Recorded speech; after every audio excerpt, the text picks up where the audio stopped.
Today, whenever we think of Russia, we cannot help but mention the Great October Revolution in human history, or the remarkable economic development of this country.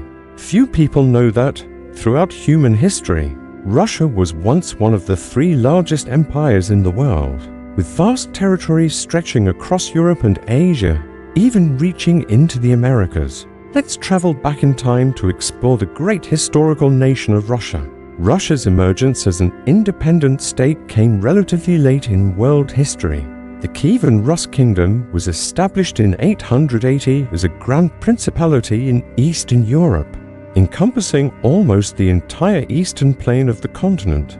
While Kievan Rus was formerly an independent country, in reality it was a loosely unified entity composed of smaller principalities ruled by local lords. Under Grand Prince Yaroslav I, 1019 to 1054, Kievan Rus prospered in all aspects and became a formidable rival of the Byzantine Empire. During this time, Christianity, previously introduced, was firmly established and became Orthodox Christianity, which remains the dominant faith to this day.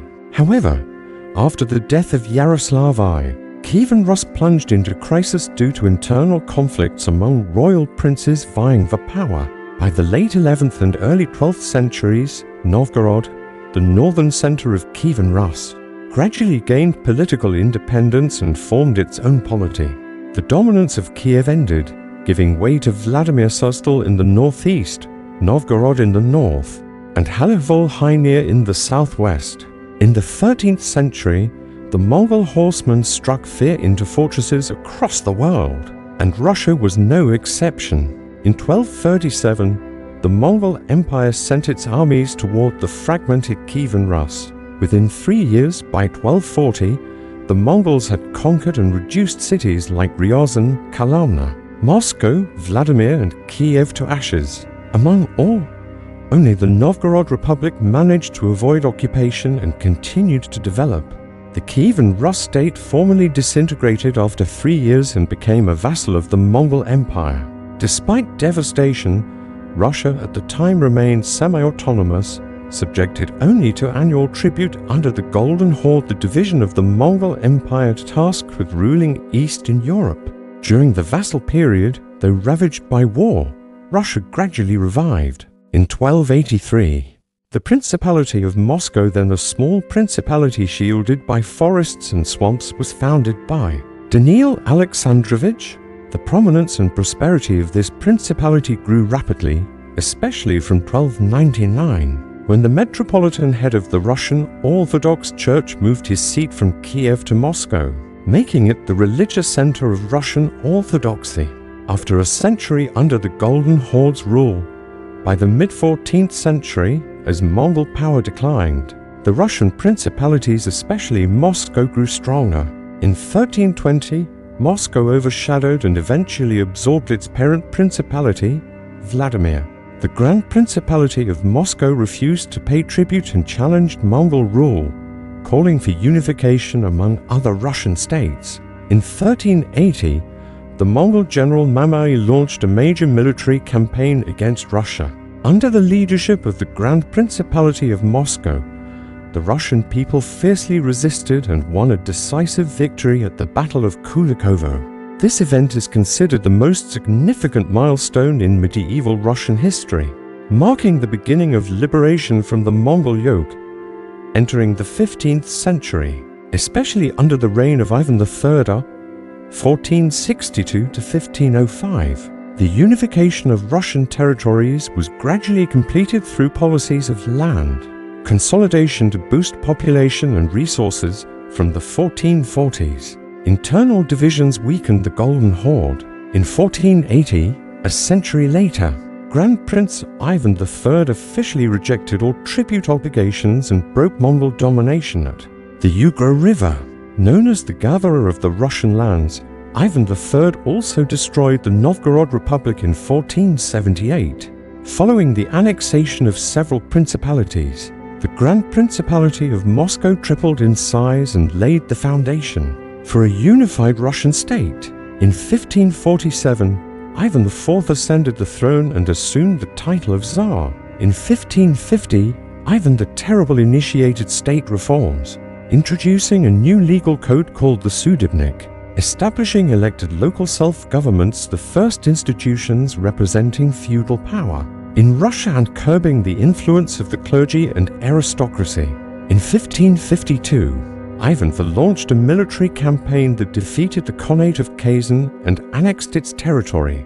In 1556, he conquered Astrakhan, eliminating the largest slave market on the Volga River. To commemorate his victory over Kazan, he commissioned the construction of St. Basil's Cathedral in Moscow. During this conquest, Russia gradually became a multi-ethnic, multi-religious nation. Toward the end of his reign, Ivan IV waged the Livonian War 1558-1583, a 24-year campaign to secure access to the Baltic Sea and maritime trade routes, which severely strained Russia economically and militarily. In the 1560s, famine and drought, Polish-Lithuanian invasions, Tatar raids, and naval blockades by Sweden, Poland, and the Hanseatic League devastated the country. Ivan IV divided the state into two and implemented the Oprichnina policy. The Oprichniki, members of a paramilitary force founded by Ivan and led by Malyuta Skvorotov, quickly devolved into uncontrolled murderers, killing nobles and peasants alike and forcing conscription for the war against Livonia. In 1570, Ivan IV ordered the Oprichniki to massacre the population of Novgorod and burn the city, reducing it from a once prosperous hub to a city of death, a tragedy remembered as the Massacre of Novgorod. In 1571, Russia was so weakened that the Crimean Tatars easily plundered and burned Moscow. In 1584, Fyodor I became Tsar but delegated most authority to his brother-in-law Boris Godunov. In 1591, Godunov had Fyodor's younger brother, Tsarevich Dmitry, killed in the town of Uglik. After Fyodor died in 1598, Godunov seized the throne, although his rule was never seen as fully legitimate.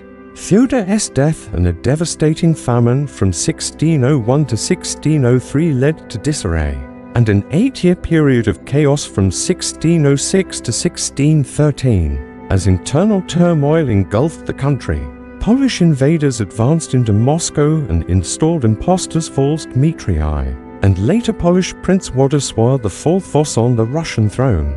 In 1613, after a determined resistance by the people of Moscow, the Poles were expelled, and the Boyars crowned Mikhail Romanov as Tsar, inaugurating the Romanov dynasty, which ruled for 300 years.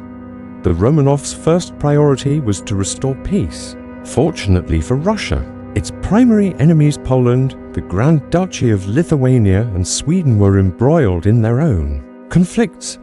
This allowed Russia to secure peace with Sweden in 1617 and sign a peace treaty with Poland and Lithuania in 1619. Sir Peter I the Great, who ruled from 1689 to 1725, succeeded in introducing Western European ideas and culture into Russia, which still retained strong nomadic traditions.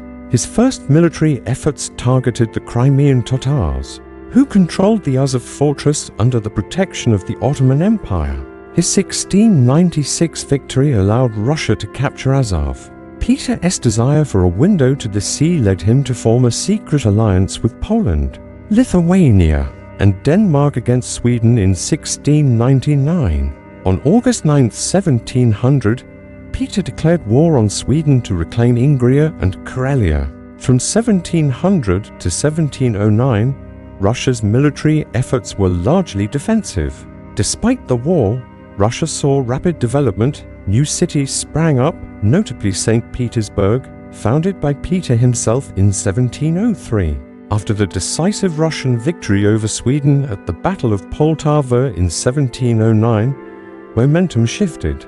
In December 1710, Peter waged war against the Ottoman Empire. The numerically superior Ottomans defeated the Russian-Moldovan alliance at the Pruth River, forcing Russia to relinquish Azov. After the death of King Charles XII of Sweden in 1718, Peter launched 2 years of aggressive campaigns, culminating in the Treaty of Nystad on September 14, 1721. in which Sweden ceded Livonia, Ingria, Estonia, and Karelia to Russia. This 20-year conflict, involving many Northern European nations, is often called the Great Northern War. With Russia's triumph in 1721, Peter adopted the title of Emperor, and the Tsardom of Russia officially became the Russian Empire, the largest in the world at the time. Empress Anna, who ruled from 1730 to 1740, strengthened the military and introduced new training academies. She intervened in the Polish Succession War in 1733, winning victory and aligning with Austria to fight the Ottomans from 1736 to 1739. Elizaveta Petrovna, daughter of Peter the Great, ascended the throne in 1741. In 1743, Russian forces crushed Sweden, which had to cede southern Finland and lands east of the Kymi River, including the fortresses of Wilmenstrand and Fredriksham. In 1762, Tsar Peter III ascended the throne and withdrew from the Franco-Austro-Swedish coalition, forming an alliance with Prussia. Shortly after, Peter III was assassinated and his wife, Catherine, originally a German princess, took the throne, ruling from 1762 to 1796 and continuing to build the empire. In 1768, Catherine the Great successfully launched a war against the declining Ottoman Empire, pushing Russia's southern border to the Black Sea. In 1774, after several crushing defeats, the Ottomans signed a peace treaty granting Russia the right to build and protect Orthodox churches in Constantinople. In the Russo-Turkish War from 1787 to 1792, the Ottomans were again defeated, and Crimea officially became part of the Russian Empire. During this period, Catherine also orchestrated the partitions of Poland in 1772, 1793 and 1795, gaining vast territories in Poland and Latvia. In 1812, Tsar Alexander I led Russian forces to repel Napoleon's invasion, safeguarding the homeland and enhancing the empire's reputation. In December 1825, a group of noble officers attempted to push Russia toward liberal reform, but the Decembrist uprising was swiftly crushed. During the Crimean War 1853-1856, Russia, once seen as mighty by Europe, suffered repeated defeats by the Franco-British Ottoman-Sardinian alliance and lost control of the Black Sea prized gain. From Catherine's era, Alexander II, who came to power in 1855, emancipated 23 million serfs from harsh conditions worse than those in Western Europe. Although the 1861 emancipation was a key event in 19th century Russia, it failed to quell social unrest or revolutionary tension. In the late 1870s, Russia again clashed with the Ottoman Empire in the Balkans and expanded into mineral-rich Central Asia, conquering the Khanates of Kokand, Bukhara and Khiva, as well as the Caspian region. Thus, in the 19th century, Russia extended its reach to Afghanistan, China, and the Pacific coast. Unlike his father, Emperor Alexander III, who reigned from 1881 to 1894, revived the doctrine of orthodoxy, autocracy, and nationality in 1894.